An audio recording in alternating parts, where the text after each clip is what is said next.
May dahilan ng mga bangko o financing kung bakit nire-restricted nila yung payment. Halimbawa, nagbayad ka, tapos nakita mo, hindi pala to kinakaltas ng bangko. Hindi pala to nade-debit. Lalo na kung ang mode of payment mo ay automatic debit arrangement.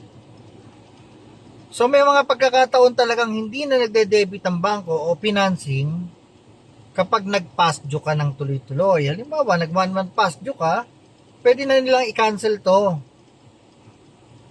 So ano ba ang dahilan? Bakit nila to nire-restricted? O kaya piniprease yung payment mo, yung account mo, na hindi ka na makapagpasok ng payment o makapagbayad.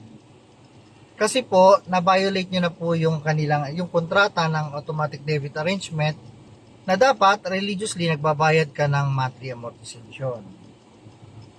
So bakit ito kinakancel? Isa rin po itong paghahanda o pagre-ready ng bangko o financing para mag-file ng demanda against sa iyo.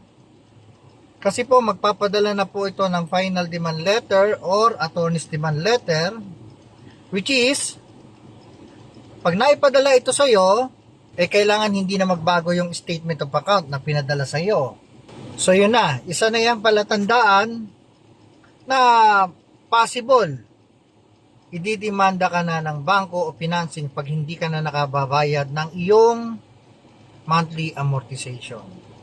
So tandaan, meron pong bangko o financing na nagpa-file ng 1 month past due dahil dun sa kontrata na nakalagay na 1 month past due is due and demandable.